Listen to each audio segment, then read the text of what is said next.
everyone and welcome back to the Bankers Grid.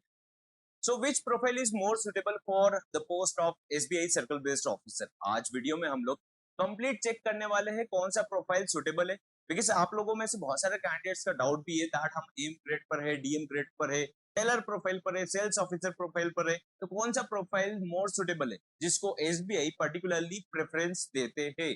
During screening में आप लोगों ने बहुत सारे कैंडिडेट्स को आउट होते देखा होगा।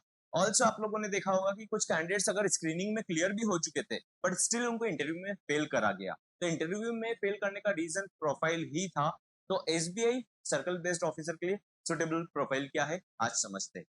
ऑल्सो जिसने बैच में एनरोल नहीं कर रखा और आप एलिजिबल हो और आप चाहते हो कि प्रॉपरली एसबीआई का प्रिपरेशन कर पाओ, तो आप फुल बैच में एनरोल कर सकते हो। कंप्लीट बैच टिल इंटरव्यू आप लोगों के लिए अवेलेबल है at the current offer price. जो भी ऑफर प्राइस रहेगा उसमें आप लोग एनरोल कर सकते हो। व्हाट्सएप करना है, WhatsApp number is there on the screen. जब भी इस वीडियो को देख रहे हो 24/7 आप व्हाट्सएप कर सकते हो and team will help you out with the manual payment process. यहाँ पर आप लोगों का टिल इंटरव्यू कंप्लीट प्रिपरेशन है, so start your preparation. WhatsApp करके आप एनरोल कर सकते हो। सो अगर हम सुटेबिलिटी की बात करें, सबसे पहले किसी भी रिक्रूटमेंट की अगर हम बात करते हैं ना, तो वहां पर हमको उनका ऑफिशियल नोटिफिकेशन चेक करना बहुत जरूरी होता है, बिकॉज जो भी मेंशनिंग होता है वो उनके ऑफिशियल इवेंचुअली उनके ऑफिशियल रिक्रूटमेंट के नोटिफिकेशन में मेंशन रहता है। तो एसबीआई सर्कल बेस्ड ऑफिसर के रिक्रूटमेंट के नोटिफिकेशन में क्या मेंशन था, मिनिमम 2 इयर्स। ध्यान दीजिएगा गाइस, अभी इसी को अच्छे से समझेंगे तो आपको क्लैरिटी आएगा, अदरवाइज आप लोगों को क्लैरिटी नहीं समझ पाएगा। नोटिफिकेशन नहीं समझेंगे तो आप कितना भी इधर उधर सर्च करोगे कि कौन सा प्रोफाइल एलिजिबल है कौन सा नहीं है, तो गूगल के अकॉर्डिंग आप लोगों को डेटा मिलेगा, बट स्टिल जो रियल डेटा है वो आपको हम लोग अभी इस नोटिफिकेशन के थ्रू समझाएंगे। तो मिनिमम 2 इयर्स का एक्सपीरियंस चाहिए, post essential academic qualification experience as on जो भी लास्ट ईयर का डेट था, जब नोटिफिकेशन आएगा जब का डेट आ जाएगा यहाँ पर एज एन ऑफिसर। तो देखो पब्लिक सेक्टर बैंक में ऑफिसर अलग लेवल चलता है और प्राइवेट सेक्टर में आप लोगों को पता है कि ऑफिसर एक थोड़ा सा असिस्टेंट मैनेजर के नीचे वाला प्रोफाइल रहता है, एग्जीक्यूटिव और ऑफिसर ग्रेड रहता है, ठीक है, in any scheduled commercial bank और आरआरबी। अब यहाँ पर ध्यान दीजिएगा, इन्होंने जॉब प्रोफाइल लेटर मांगते हैं आपसे। तो आपको क्या लगता है जॉब प्रोफाइल लेटर क्यों मांगा जाता है? बिकॉज जॉब प्रोफाइल लेटर इसलिए मांगते हैं क्योंकि वो स्क्रीनिंग कर पाए, है ना। Candidates shall have to submit job profile certified by their existing previous employers with whom they were employed. तो इन्होंने जॉब प्रोफाइल लेटर क्यों मांगा है? एक्सपीरियंस लेटर से भी काम चल जाता, but they are obsessed with your job profile letter, है ना। तो वो चेक करना चाहते हैं कि आपका जॉब प्रोफाइल जो सर्कल बेस्ड ऑफिसर का प्रोफाइल है उससे मैच हो रहा है या नहीं हो रहा है, उनके काम का एक्सपीरियंस है या नहीं है। आगे पढ़ते जाएंगे अभी। In case their job profile letter, ध्यान दीजिएगा, in case their job profile does not match substantially or is different than the job profile of a scale 1 generalist officer of State Bank of India। यानी कि अगर scale 1 journalist officer state bank of India की जो CBO का profile है उससे अगर different हुआ then the application of such candidates will be summarily rejected at any stage of the recruitment process. यानी कि आपका स्क्रीनिंग में भी रिजेक्शन हो जाता है, हो सकता है, अदरवाइज आपका इंटरव्यू में भी फेल कर सकते हैं, ठीक है। तो यहाँ पर क्या मतलब है, scale 1 SBI circle based officer के प्रोफाइल से इसका मैच होना चाहिए। अब एसबीआई में सर्कल बेस्ड ऑफिसर का काम क्या होता है? इधर दे आर इन ऑपरेशंस में कैश नहीं होता है, यहाँ पर सर्विस मैनेजर रहते हैं, मतलब आपका ब्रांच ऑपरेशंस मैनेजर जो प्राइवेट सेक्टर बैंक में चलता है उस तरीके का प्रोफाइल होता है। अदरवाइज यहाँ पर फील्ड ऑफिसर का प्रोफाइल होता है। फील्ड ऑफिसर यहाँ पर एनपीए भी देखते हैं और साथ में सेल्स भी देखते हैं, है ना, लोन एसेट सेक्शन भी देखते हैं। तो इससे रिलेटेड अब आपका प्रोफाइल है तो आप सीबीओ के लिए अप्लाई कर सकते हो। फर्दर हम समझते हैं अब इस बात को। यहाँ पर देखो क्लियरली लिखा है, अगर आपका फाउंड होता है किसी भी स्टेज पर रिक्रूटमेंट प्रोसेस में आपका कभी भी कैंडिडेचर रिजेक्ट हो जाएगा अगर उनको पता चलता है कि आपका जॉब प्रोफाइल जो सीबीओ का प्रोफाइल है उससे डिफरेंट हुआ, ठीक है। अब यहाँ पर आप बात समझिए कि कौन सा जॉब प्रोफाइल ज्यादा प्रेफरेंस मिलता है, बिकॉज आप में से बहुत सारे कैंडिडेट्स का सेम डाउट आता है कि डीएम ग्रेड को प्रेफरेंस मिलता है, एम ग्रेड को प्रेफरेंस नहीं मिलता, बट एम ग्रेड वाले भी सिलेक्ट होते हैं, है ना। तो दैट्स व्हाई आप लोग ये बात समझिए एक बार यहाँ पर, दैट ब्रांच में जो प्रोफाइल के नाम लिख रहा हूं यहाँ पर ध्यान दीजिएगा, ये प्राइवेट सेक्टर के बारे में लिख रहा हूं, ब्रांच ऑपरेशंस मैनेजर।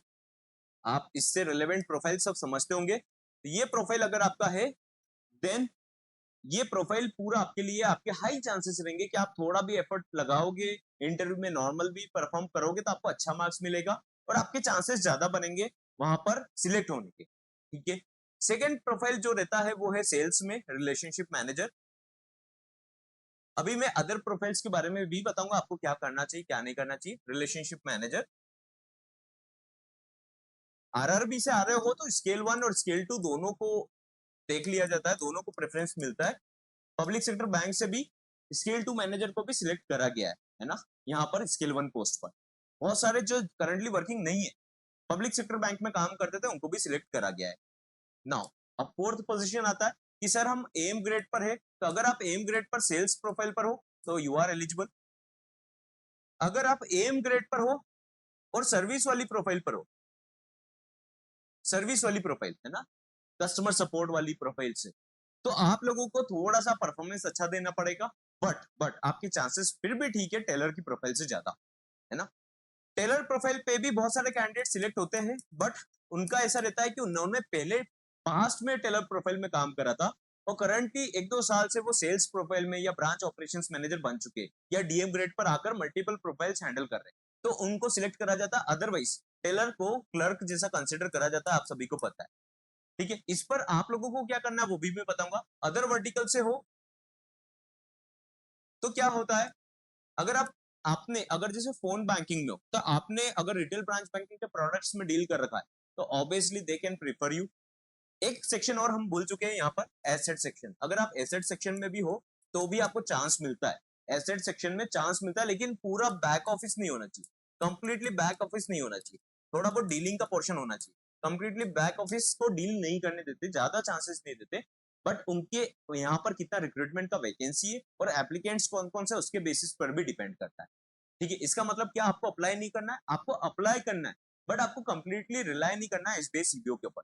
ये जो प्रोफाइल्स है, ये प्रोफाइल्स तो अगर मैंने कुछ स्किप कर दिया होगा तो मैं उसको नेक्स्ट आपको वीडियो में कंफर्म बता दूंगा और चैट सेक्शन में मतलब कमेंट सेक्शन में भी कंफर्म हो जाएगा। तो ब्रांच ऑपरेशंस से रिलेटेड, मैनेजमेंट रिलेटेड पोस्ट आप एलिजिबल हो, रिलेशनशिप मैनेजर हो तो एलिजिबल हो, स्केल 1 और स्केल 2 आरआरबी या पब्लिक सेक्टर बैंक में हो तो एलिजिबल हो, एम ग्रेड पर अगर सेल्स का प्रोफाइल है, पोर्टफोलियो हैंडल कर रहे हो तो आप एलिजिबल हो। अगर हम बात करें एम ग्रेड पर सर्विस रिलेटेड प्रोफाइल है तो आपका देखो चांसेस थोड़ा ठीक ठाक है, आप यहाँ पर काम कीजिएगा, लेकिन आपके चांसेस बनेंगे आपके रिटर्न के स्कोर के ऊपर, आपको कंप्लीटली रिजेक्ट नहीं करा जाता। ठीक है, टेलर प्रोफाइल को तो वो किसी भी स्टेज पर रिजेक्ट कर भी सकते हैं, नहीं भी करे, डिपेंड करता है आपका करंट रोल क्या है और आपका ओवरऑल एक्सपीरियंस क्या है। जैसे आपका पुराना एक्सपीरियंस हो सकता है थोड़ा अच्छे लेवल का होगा, या फिर अभी का एक्सपीरियंस अच्छे लेवल का चल रहा होगा, तो आपको वो अप्रूव कर सकते हैं। अदर वर्टिकल से भी आते हो तो आपको अलॉट कर सकते हैं, बुला सकते हैं इंटरव्यू में, बट डिपेंड करता है उनके पास एप्लीकेशंस कैसे आए। एप्लीकेशंस थोड़े कम आए तो आपको प्रेफरेंस मिल जाएगा, अदरवाइज आपको प्रेफरेंस नहीं दिया जाता, आपको स्क्रीनिंग में रिजेक्ट कर देंगे, अदरवाइज इंटरव्यू में रिजेक्ट कर देते हैं, फिर आपको लगता है कि इंटरव्यू अच्छा नहीं गया।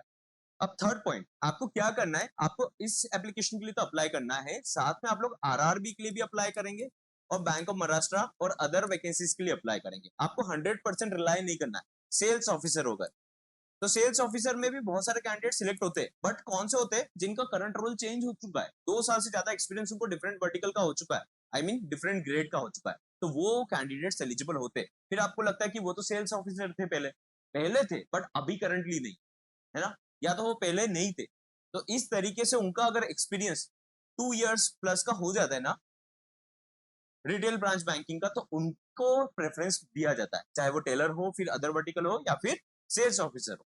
आई होप आप लोगों को समझ में आया होगा। यहाँ पर मेरे कहने का मेन कॉन्सेप्ट है, अगर आप इस प्रोफाइल से हो तो आपको 100% देना है, आपके चांसेस बहुत ज्यादा है। एसेट सेक्शन में हो, रिकवरी में भी हो तो भी चलेगा, ठीक है, रिकवरी में हो प्राइवेट सेक्टर में तो भी चलेगा, बट रिकवरी में डिपेंड करता है कि आपका ग्रेड कैसा है, मैनेजर लेवल का पोस्ट है या नहीं। और सिमिलरली रिटेल ब्रांच बैंकिंग का कोई सा भी प्रोडक्ट हुआ है ना, उसमें अगर आप अच्छी रेपुटेड पोजीशन पर हैंडल कर रहे हो टीम को, चाहे वो गोल्ड लोन का काम देख रहे हो, तो भी आपको चांसेस मिलेगा। आप क्योंकि मैनेजर लेवल का हैंडल कर रहे हो, आप वहां पर टीम मैनेज कर रहे हो, आप वहां पर सेविंग्स अकाउंट को भी पिच कर रहे हो, है ना, वहां पर इंश्योरेंस को भी पिच कर रहे हो, तो आप लोग एलिजिबल रहते हो। आपको वहां पर मेंशन करना पड़ता है अपने जॉब प्रोफाइल पर जो काम आप देख रहे हो। सिमिलरली यहाँ पर सर्विस एग्जीक्यूटिव को भी अपना third party products, insurance, mutual fund, other cross selling को भी यहाँ पर मेंशन करवाना पड़ता है। अगर आप मेंशन करते हो तो आपके चांसेस होते हैं कि वो आपको अदर स्टेजेस पर लेकर जाए और रिक्रूट करे। ठीक है, so that's all for today guys. मेरे कहने का केवल सिंपल मीनिंग था टेलर प्रोफाइल अदर वर्टिकल और सेल्स ऑफिसर ग्रेड पर हो तो आप लोगों को ध्यान देना है कि आपको कंप्लीटली रिलाई नहीं करना है, बट आप आपकी प्रोफाइल के अकॉर्डिंग, क्योंकि डिफरेंट कैंडिडेट्स का डिफरेंट प्रोफाइल होता है, तो आप डिफरेंट प्रोफाइल के अकॉर्डिंग अपना ट्राई कर सकते हो, बट 100% रिलाई मत करना। आप आरआरबी में रिलाई कर सकते हो, बैंक ऑफ महाराष्ट्र में रिलाई कर सकते हो, यहाँ पर अगर आपको ब्रांच बैंकिंग का रेलेवेंट एक्सपीरियंस है तो। So I will see you in the next session. जिसने प्रिपरेशन स्टार्ट नहीं करा, बैच में एनरोल करके प्रिपरेशन स्टार्ट कर सकते हो अगर एलिजिबल हो तो। WhatsApp number is there on the screen. Team will help you out with the manual payment process 24/7। जब भी इस वीडियो को देख रहे हो व्हाट्सएप करके एनरोल करके प्रिपरेशन स्टार्ट कर सकते हो। चैनल को सब्सक्राइब नहीं करा तो चैनल को सब्सक्राइब करना, सो दैट की इंपॉर्टेंट नोटिफिकेशन आपको मिलता रहे। आई will see you in the next session.